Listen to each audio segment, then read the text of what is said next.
Yes. Welcome to Firearms of America. Today I'm making the video that I have been procrastinating. I'm sorry about that. I've been procrastinating for way too long because I've been receiving so many requests to make more of this sort of types of videos. For whatever reason, they're popular, people watch them. I'm gonna try to kill two birds with one stone here. I'm gonna give you the list of the guns, of the handguns that I think are the best right now, the absolute best choice that you can make for yourself whenever it comes to concealed carry. And also, instead of just giving you the guns, I want to give you the features, alright? The features that you're looking in a firearm that you're wanting to buy for your concealed carry needs specifically. But first, let's start with the list. There are 3 guns out there that I think right now, at this very moment, October 18th, 2022, alright? This very moment are the best options out there. And I'll give you 3 stock, and I give you 1 aftermarket, and you probably already know which one is going to be like aftermarket. But stock meaning that you go to the store, you buy those guns, that's it. You don't do nothing to them, you don't need to do nothing because they already come with all the bells and whistles, all the cool features. Alright, so here's the list. Let's go. Absolutely no order, no top 1, top 2, top 3, whichever. All 3 are pretty good options. But I'll give you some features so you can decide for yourself which one is best for yourself. Number 1 right now that I have here on the list in front of me, Springfield Hellcat Pro. Yes, I think Pro is definitely the way to go over the regular Hellcat. Regular Hellcat is a great choice too. You get 13 rounds, you have a short barrel, I think it's like 3.2, 3.3 inch barrel. Hellcat Pro is 3.7 inch barrel. And it has a 15 capacity magazine, 15 plus 1. It's a little bit bigger, right? More real estate on the gun compared to a regular version. I actually did a comparison video, regular Hellcat and the Hellcat Pro. But with that little bit of whatever you're adding in the length of the barrel, length of the slide, you have extra 2 rounds. And I think that is definitely worth that compromise for the smaller size of the regular Hellcat. Number 2 on the list is Smith & Wesson M&P Shield Easy version. I really do like the Easy version. It makes it much easier to rack the gun, just much better, much easier operation. That one has a 4-inch barrel and a 13 capacity magazine. So now for you it's like, okay, so this is a little bit longer than the Hellcat Pro and it only has 13. But if you're a fan of Smith & Wesson specifically and you favor the brand and also you like the cool features. Anyway, let's go to the third one. Sauer P365X Macro. Also fantastic option for concealed carry. Probably of these 3, I would go with the Sauer personally. If that's the only 3 options I had, I would go with Sauer P365X Macro. Even though I'm not that much of a fan of that built-in compensator at the very front, it doesn't really bother me, but I don't know, not something that I would like want on my concealed carry weapon. But anyway, 17 rounds, 17 capacity magazine. I think for 3.1 inch barrel with 17 capacity magazine, I mean that is really impressive, really impressive. But that's the 3 options that are stock. So let's get into that aftermarket custom version of a gun. Yes, there's another great, fantastic option, and if you're a Glock fan, you're gonna appreciate it because it's Glock. It's Glock 48. Not just Glock 48, because by itself, Glock 48 is pretty sad. Glock really need to step their game up in the Generation 6. But if you combine with a product from a company called ShieldArm, you have 20 rounds. And I mean, yeah, of course, there's an extension, it's pretty long, but it's the same exact size, although this is actually steel and not plastic. So if you're not a fan of plastic magazines, there you go. 15 capacity magazine, 10 capacity magazine. I don't know what Glock was thinking on this one. This is the real deal, because now you have 15 capacity, all right? And if you do need, which is what my standard concealed carry setup is, an additional extra magazine on you, you have 35 rounds on you, plus 1 in the chamber. That is,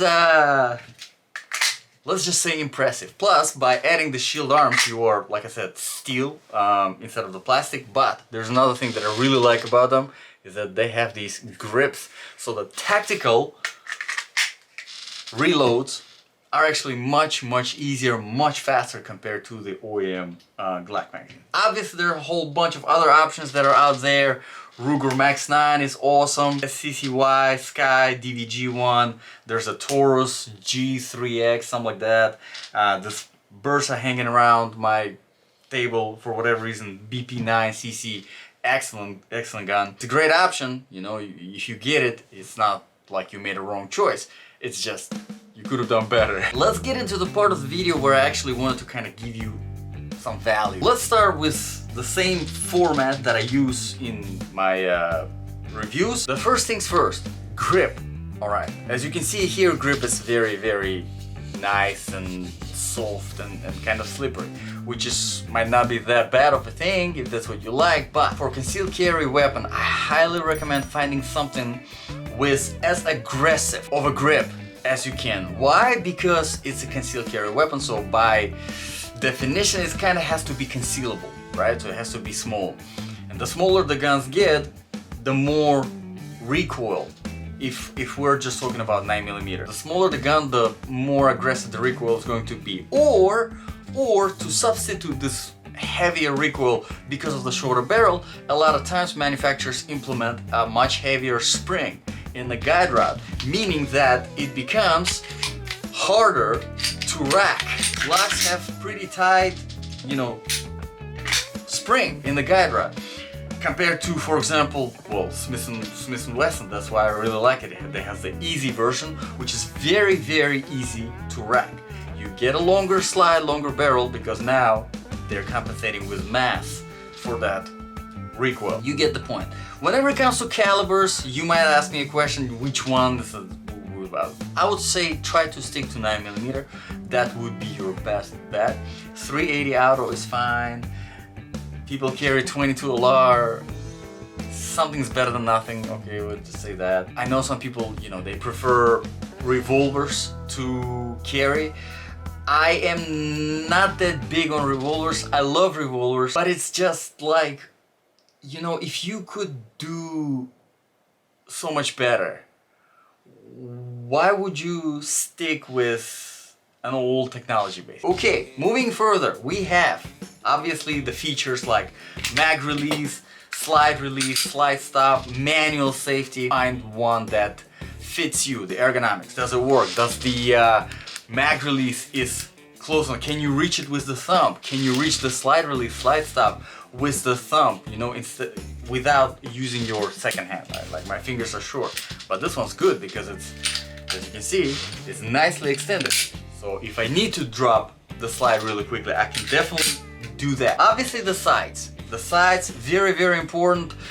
There are people that just cannot deal with Glock sights, and I don't blame them, because it took me a while to get used to the Glock sights. I think the only reason why I'm used to them is because I reviewed so many Glocks, because for whatever reason it's just the most popular, the most viewed. A lot of people like the new Springfield Hellcat sights, the U-shaped sight. Very interesting, and I think it's something very easy to get used to.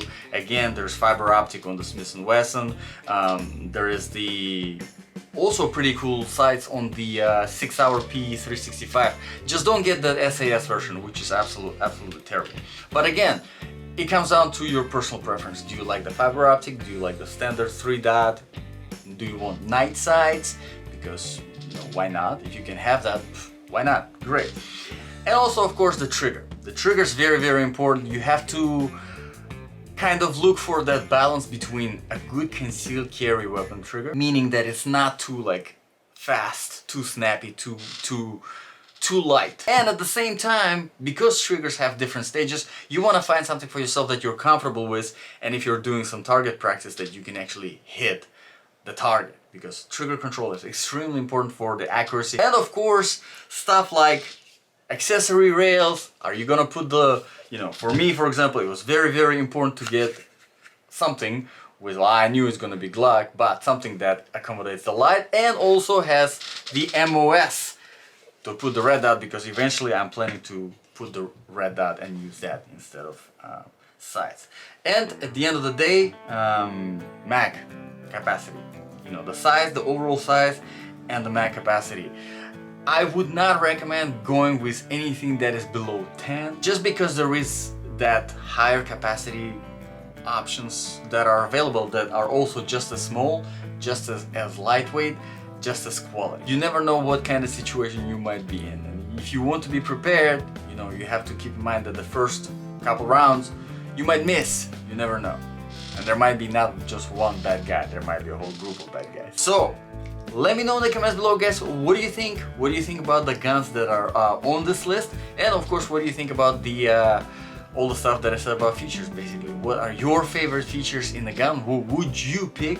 And also, if you want me to make a separate review on the ShieldArms in combination with the Glock, specifically Glock 48, because it's, I think, if you're willing to go that far and spend all that extra money on the Glock, you're not gonna be disappointed, because that is, I think, right now they're the best setup, the best EDC setup.